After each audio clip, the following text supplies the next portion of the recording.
Hello everyone, welcome back to Book and Prejudice. My name is Mar, and today I will be your tour guide as we explore the depths of the TBR bookshelf.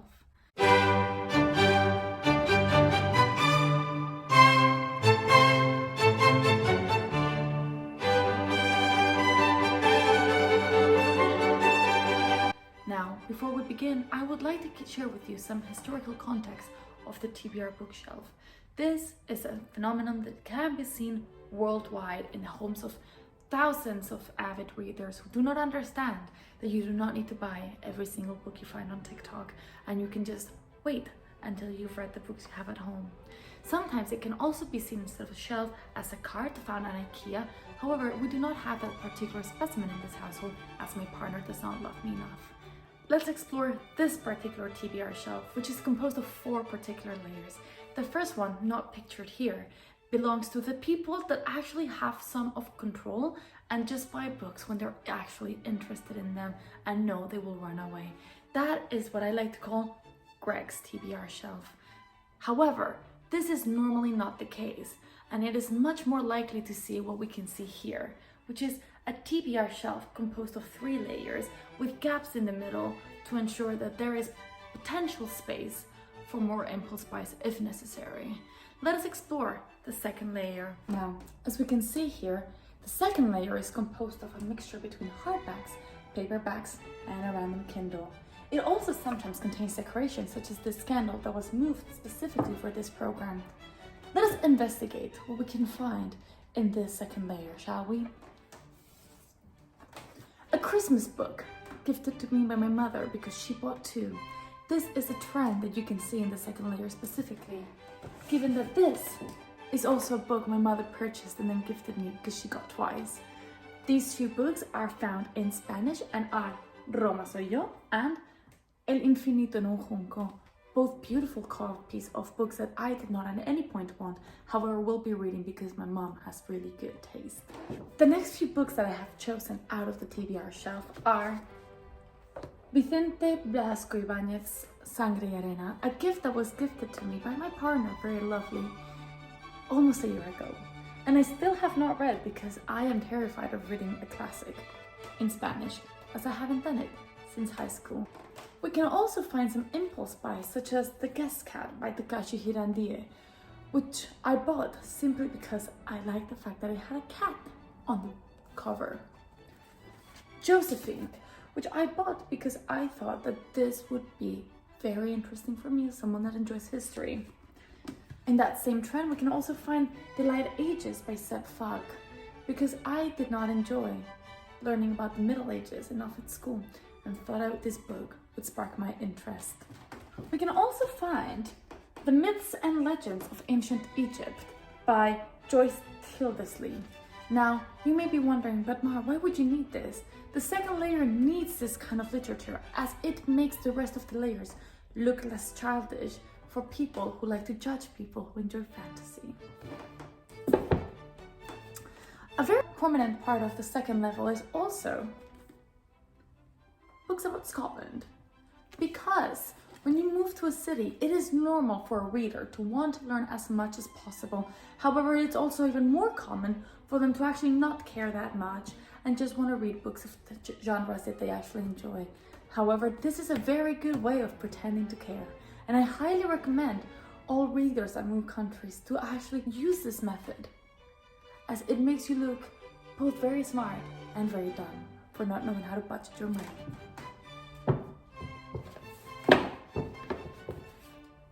In the second layer, you can also find a variety of books, such as The Sin Eater, which I bought and my father-in-law started reading, but I haven't read yet.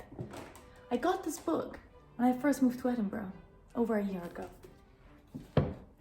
You can also find random gifts you've gotten from friends, such as Outline by Rachel Cusk, who my lovely friend got me almost a year ago and I still haven't read because I did not know what it was about, and instead of turning it around and reading the back of it, I chose to ignore it.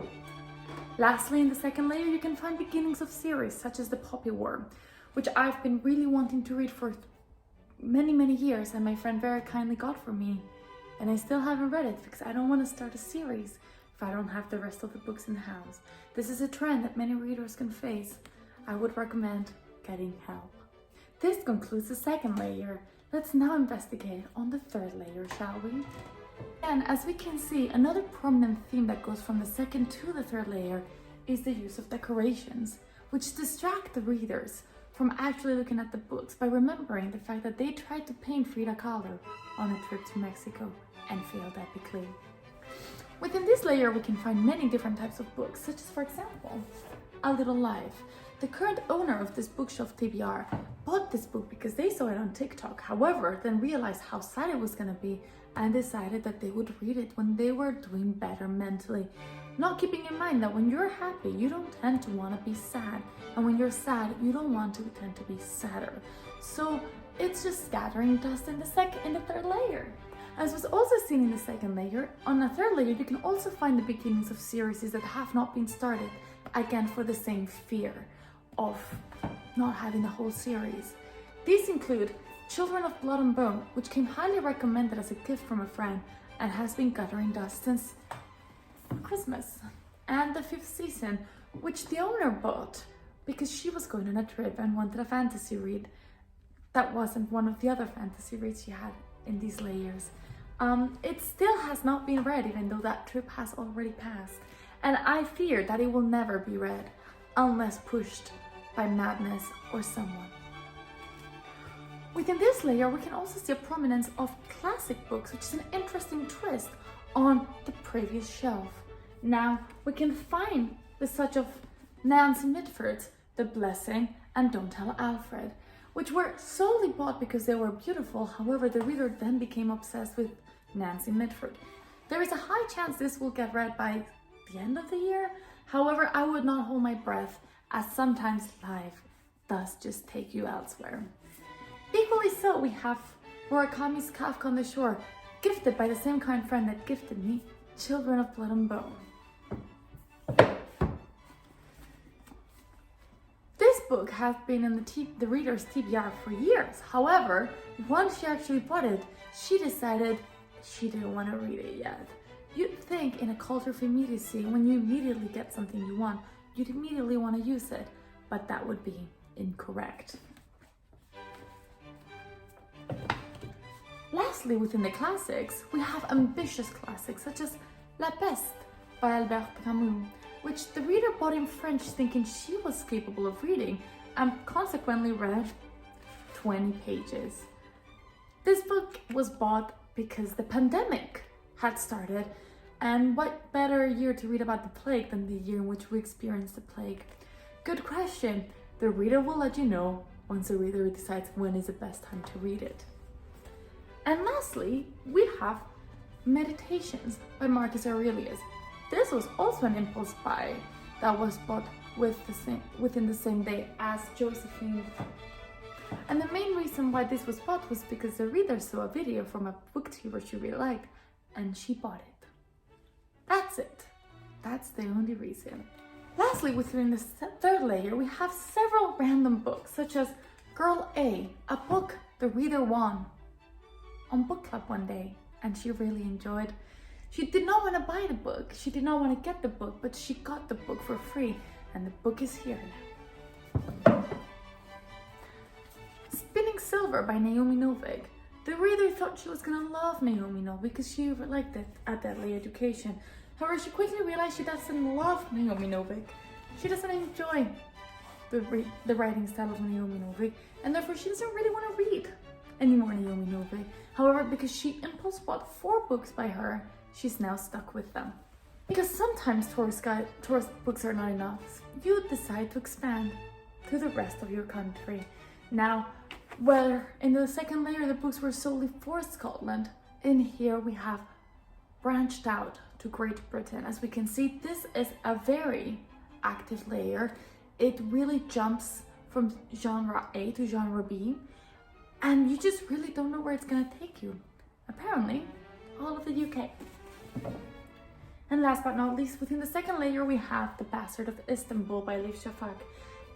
There is a riveting story behind this book because it was bought because the reader truly loves Elif Shafak. However, because she loves it so much, She doesn't want to read it unless the situation is perfect, because she doesn't want to ruin it. She also needs time to finish the book because she doesn't want to put it down when she starts it, and she knows she won't get any sleep. Thus, this book has been gathering dust once again, waiting for the perfect time, which will never come at this point. Welcome to the fourth and last layer. To successfully view this layer, you have to crawl on the floor. That is because these books are books that you just ran out of space for, even though there is plenty of space in the above layers. Let us investigate, shall we? We have a duology, Melissa and Julieta Idalia, by Rumi Ediciones and Sofia Parra.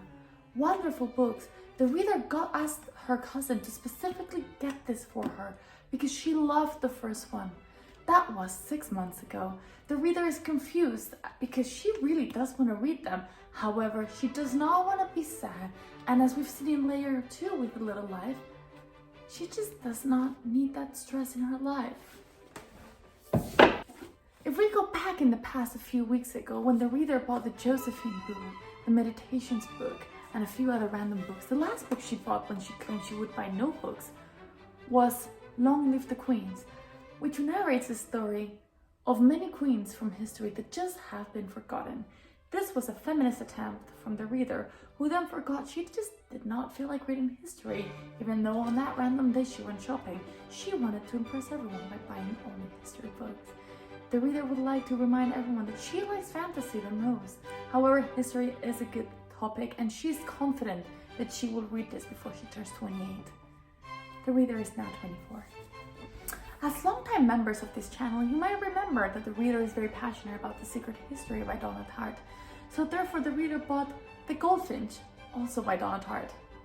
A book that has been untouched ever since because the handwriting's too small and the book is too thick. The chances of the reader loving this book are very high. However, they will not be touched unless they're moved from layer 4 to layer 2.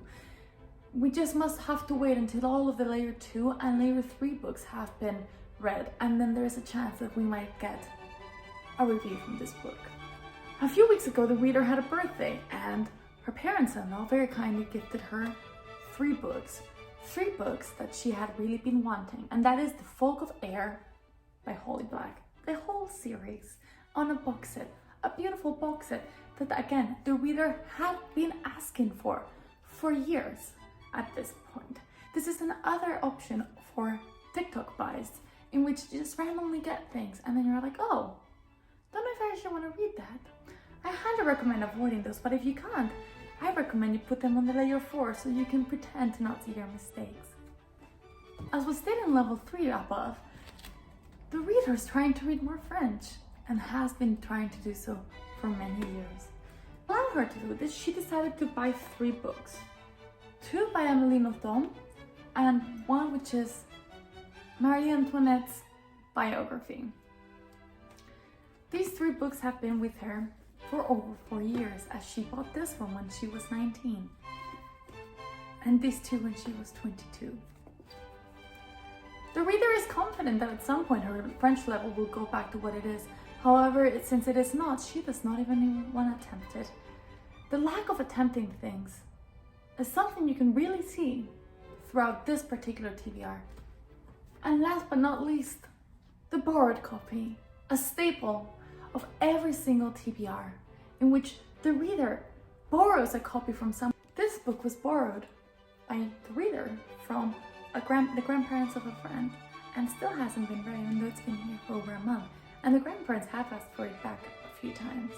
The reader's friend is very kind. However, the reader's friend might get annoyed at some point, as this is completely and utterly out of control. Thank you for joining us at Book and Prejudice Tours. I hope you enjoyed this tour of the magnificent Edinburgh TBR shelf. Stay tuned for a tour of all of these shelves, where you will learn the dangers of going to IKEA when there is a car available for you. Until then, feel free to join this channel to see more bookish content, and follow me on Instagram at Book and Prejudice, where you will be able to see how this TBR evolves into hopefully just the second layer. Until then, have a lovely week.